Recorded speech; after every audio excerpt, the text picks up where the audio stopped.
குருமூர்த்தி அவர்களே, இங்கே உலகை தந்திருக்கும் மதிப்புக்குரிய பொன்னார் அவர்களே, இலா கணேசன் அவர்களே, தமிழிசை சௌந்தரராஜன் அவர்களே, மேடல் அமர்ந்திருக்கும் ஷோசாருடைய நண்பர்களே, துக்ளக் வாசகர்களே, ஷோசாருடைய ரசிகர்களே, அனைவருக்கும் என்னுடைய அன்பார்ந்த வணக்கங்கள். ஷோசார் இல்லாத துக்ளக் ஆண்டு விழா, அதில் நான் பேச போகிறேன் அப்படின்னு சொல்லி நான் கனவு கூட தான் எதிர்பார்க்கல, நினைக்கவே இல்லை.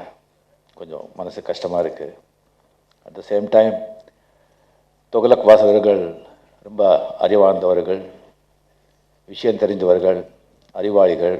அவர் மத்தியில் நான் பேச போகிறேங்கிற ஒரு தயக்கமும் எனக்கு இருக்குது. நான் வாழ்க்கையில் பெருமைப்படுற விஷயங்க ஒரு 3 நாள் இருக்குது. ஒன்று, எனக்கு அமைஞ்ச ஆன்மீக குருக்கள் பற்றி நினைச்சு நான் பெருமைப்படுறேன். 2வது, கே. பாலச்சந்தர் சார் அவர்களால் தமிழக திரையுலகத்துக்கு நடிகனாக நான் அறிமுகப்படுத்தப்பட்டதை பற்றி நினச்சி நான் பெருமைப்படுறேன். 3வது, பெரிய அழகோ அறிவோ டேலண்ட்டோ இல்லைனாலும் தமிழக மக்கள் எனக்கு கொடுக்குற அந்த நினைச்சி நான் பெருமைப்படுறேன். 4வது, ஷோசார் மாதிரி ஒரு அறிவாளி என்னுடைய நண்பராக இருந்தார் அப்படிங்கிறத நினச்சி என்னை நானே பெருமைப்பட்டுக் கொள்கிறேன். எனக்கும் ஷோசாருக்கும் வயசுலேயோ அறிவிலையோ எக்ஸ்பீரியன்ஸ்லேயோ எந்த விதத்துலேயும் சம்மந்தமே கிடையாது. ஏணி போட்டால் கூட எட்டாது. இருந்தால் கூட அவர் அந்த அவ்வளோ அப்படி அறிவாளி என் கூட மணிக்கணக்கில் பேசிகிட்டு இருக்கான்னு சொல்லும்போது என்னை முதுக நானே தட்டிப்பேன். அவர் ஒரு சிங்கம் மாதிரி இருந்த ஒரு மனிதர். ஒரு 1-2 ஆண்டு காலம் உடம்பு சரியில்லாமல் ஹாஸ்பிட்டலில் அவர் உடம்பு சரியில்லாமல் இருக்கும்போது அவரை பார்க்கும்போது மனசு ரொம்ப கஷ்டப்படும், ரொம்ப வேதனைப்படும். அவர் கஷ்டப்படுறதை பார்த்து மறைஞ்ச முதலமைச்சர் புரட்சி தலைவி ஜெயலலிதா அவர்கள் இது ஷோசார் என்கிட்ட சொன்னது. அவரை பார்க்க போகும்போது சொல்லியிருக்காரு, ஷோசா நான் இருக்கிற வரைக்கும் நீங்கள் இருக்கணும் அப்படின்னு சொல்லி. அதுக்கு நான் இருப்பேன்னு சொன்னாங்க. அதே மாதிரி அவர் இருக்கிற வரைக்கும் ஷோசார் இருந்தார். அவர் மறைஞ்ச உடனே சில மணி நேரங்களே அவரும் மறைஞ்சிட்டார். அவர் மறைஞ்சப்போ அவர் போய் பார்க்கும்போது எனக்கு பெரிய ஒரு வேதனையோ சோகமோ துக்கமோ ஏற்படலை. ஏன்னு சொன்னால் அப்படி ப்ரிப்பேர் பண்ணிட்டார். அதுக்கப்புறம் நாள் ஆக ஆக ஆக ஒரு நினைவு ஜாஸ்தியாக நாட்டில் நடக்கிற சில அசம்பாவித்தனம், சில அசாதாரண விஷயங்கள், பொலிட்டிக்கல் விஷயங்கள் நடக்கும்போது அவர் இருந்தால் எப்படி இருக்கும்னு நினைக்கும்போது மனசு கஷ்டமாக இருக்குது, வேதனையாக இருக்குது. அந்த இதில் தான் இங்கே நின்றுட்டு நான் பேசிகிட்ருக்கேன். அவர் தான் மணிக்கணக்கில் பேசுகிறார். அவர் பேசும்போது சில டைமில் ரொம்ப அறிவாளி, நஷ்டலே அறிவாளி ஷோவாக பேசுவார். சில டைமில் பத்திரிகையாளராக பேசுவார், சில நேரில் அரசியல்வாதியாக பேசுவார், சில நேரம் லாயராக பேசுவார், சில நேரங்களில் பாமர ஒரு இன்னசென்ட் அப்படி அப்பாவித்தனமாக கேள்வி கேட்டு பேசுவார். அந்த மாதிரி ஒரு கேரக்டர் நம்ம பார்க்கவே முடியாது. அவர் இருக்கிற ஒரு நண்பர் ஃப்ரெண்ட் சர்க்கிள்னு சொன்னால் அசாதாரணம். பொலிட்டிஷியன்ஸ் மட்டும் இல்லை, கம்ப்ளீட் தொழிலதிபர்கள் இருந்து எங்கிருந்து எந்தெந்தமோ. அவர்கிட்ட ரொம்ப பிடிச்சப்படும் நான் கற்றுக்கிட்ட ஒரு விஷயம் சொன்னால் கண்டென்ட்மெண்ட். அவர் பணத்தை ஒரு பொருளாக மதிக்கவே இல்லை. அவருடைய நட்பு உட்காரத்துக்கு அவரால் பயன்பட்டதே தெரிய அவங்கள இவரை பயன்படுத்திக் கொள்ளவே இல்லை.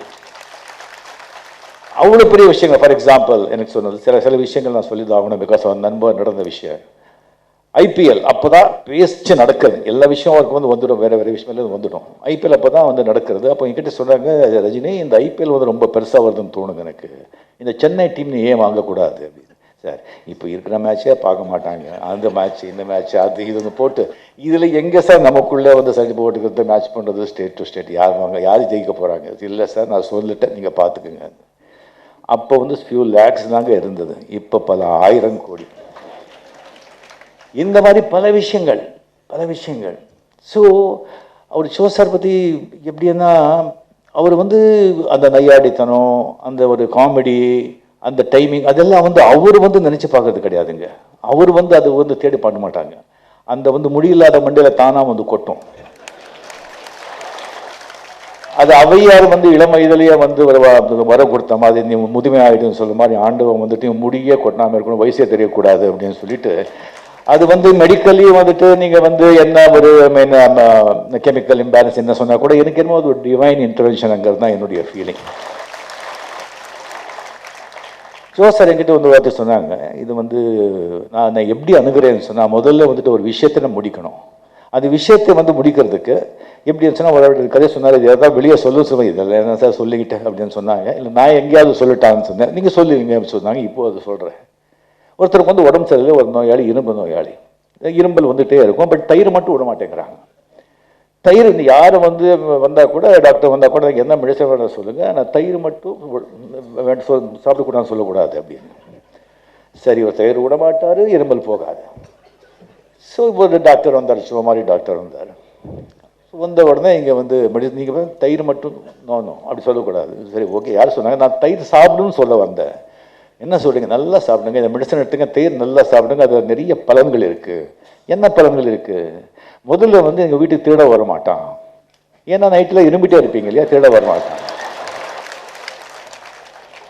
ரெண்டாவது வந்து வருவது வீட்டுக்கு வரும்போது பார்த்தா நிறைய தெரு நாய்கள் இருக்குது, எந்த நாய் உங்ககிட்டயே வராது.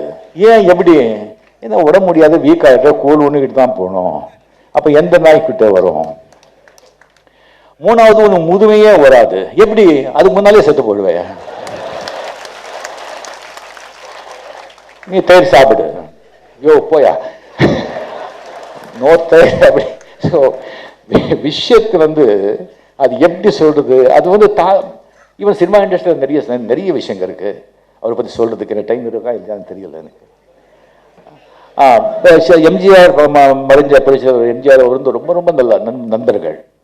ரொம்ப அது வந்து ஷூட்டிங் சார் ஷூட்டிங் இல்லைன்னு சொன்னால் கூட எம்ஜிஆர் சார் வந்து சீனில் போடுங்கன்னு சொல்லி அவர்கிட்ட ஜாலியாக வந்து பேசிகிட்டே இருப்பாங்க.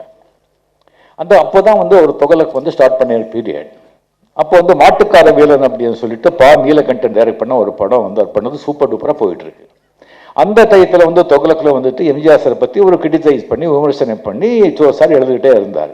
அது எம்ஜிஆரே பெருசாக கண்டுக்கல, பட் நீலகண்டன் ரொம்ப கோபம். வேற ஒரு ஷூட்டிங்கில் வந்துட்டு அவர் சார் உட்காந்துருக்காரு, இப்போ எம்ஜிஆர் அங்கே உட்காந்துருக்காரு. கேட்டு என்ன ஷோ உங்கள் பத்திரிக்கை நல்லா போகுது, சர்க்குலேஷன் நல்லா போகுது, இன்னொரு பத்திரிக்கை இருக்கு அது தரம் எப்படி, அது ரொம்ப நல்லா தரும், சர்க்குலேஷன் நம்மளோட கம்மி தான். இன்னொரு பத்திரிக்கை இருக்கு அது எப்படி, நல்ல பத்திரிக்கை தானே, நல்ல பத்திரிக்கை, சர்க்குலேஷன் நம்ம தொகை கம்மி தான். இன்னொன்று இப்படியே சொல்லிட்டு அது எப்படி நல்ல பத்திரிகை எல்லாம் வந்து சர்க்குலேஷன் இல்லை, உங்கள் பத்திரிகை சர்க்குலேஷன் நல்லா இருக்கு அப்படி சொன்ன சார் சொன்னாங்க. இது என்னங்க ஆச்சரியம், நல்ல படங்கள்லாம் ஓடாது, மாட்டுக்காரன் பேர் ஓடிட்டு இருக்கு.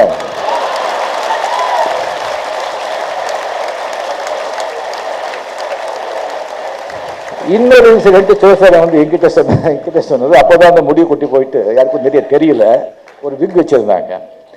ஒரு விக் வச்சுட்டு இருக்கும்போது ஒரு டப்பிங் வந்து பேசிட்டு இருக்காங்க எம்ஜிஆர் சார், இன்னொரு ஹீரோயின் சார். டப்பிங் பேசிட்டு இருக்கும்போது எம்ஜிஆர் அந்த ஹீரோயினுக்கு ஒரு வந்து சிக்னல் கொடுக்குறாங்க கேளுன்னு சொல்லிட்டு. அவர் கேட்குறாங்க, சார் கொஞ்சம் விக் எடுங்க தலைவருக்கு எப்படி இருக்குன்னு பார்க்கணும் அப்படின்னு சொல்லிட்டு. இது சார் கவனிச்சார். கவனிச்சுட்டு நான் விக் எடுக்கிறேன், அவர் தொப்பி எடுக்க சொல்லுங்க.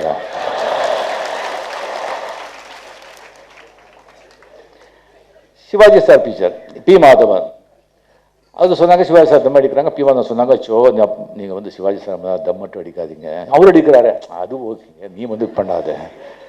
சரி நான் ஒன்று பண்ணுறேங்க, நான் டெஃபினெட்லி அவர் முன்னாலே நான் வந்து சிகரெட் பற்ற வைக்க மாட்டேன், பட் நான் சிகரெட் சாப்பிட்டு இருக்கும்போது அவர் வந்தால் கீழே எடுத்து போட மாட்டேன்.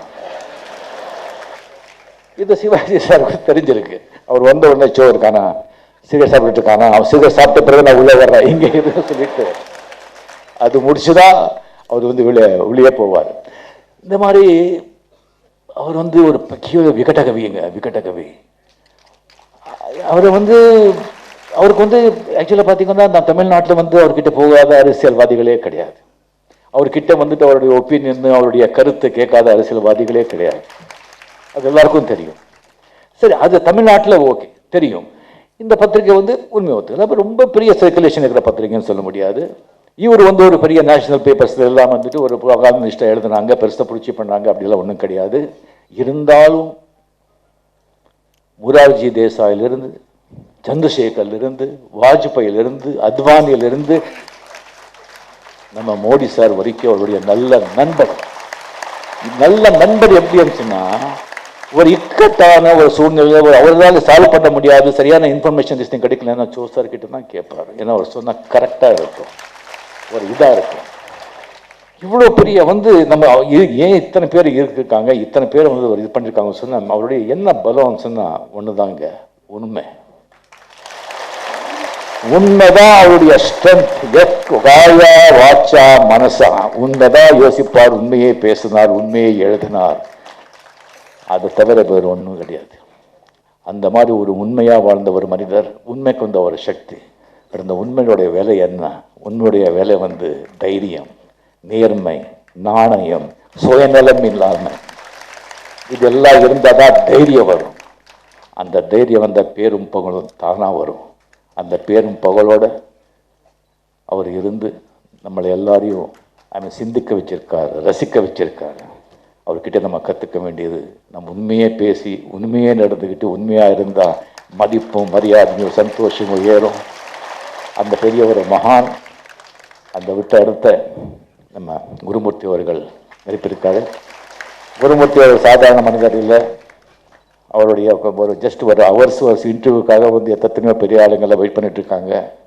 அவருடைய ஒரு கன்சல்டேஷன் 1 hour கன்சல்டேஷன் சம்பளம் கேட்டீங்க சொன்னால் மைங்கி விழுந்துருவீங்க. அவர் அவருடைய டைமை ஒதுக்கி இந்த பொறுப்பை ஏற்றிருக்கிறது ரொம்ப சந்தோஷம். At the same time of course அவர் எழுதியிருக்காரு, இந்த originality imitation is suicidal, but still அந்த ஜோசாருடைய அந்த ஒரு ஜோசார் இருக்காருங்கிறது அங்கங்கே துகளத்தில் இருந்துக்கிட்டே இருக்கணும். அப்படிங்கிறது சொல்லி இந்த பத்திரிகை நீர்வழி மறுபடி எல்லாமே முதல்ல ஜோசார் இருக்கும்போது எப்படி இருந்ததோ அப்படியே இன்னும் மேலே மேலே நம்மளை சிந்திக்க வைக்கணும், மகிழ வைக்கணும்னு சொல்லி அவர் ஆத்மா சாந்தி விடைபெறுகிறேன். நன்றி, வணக்கம்.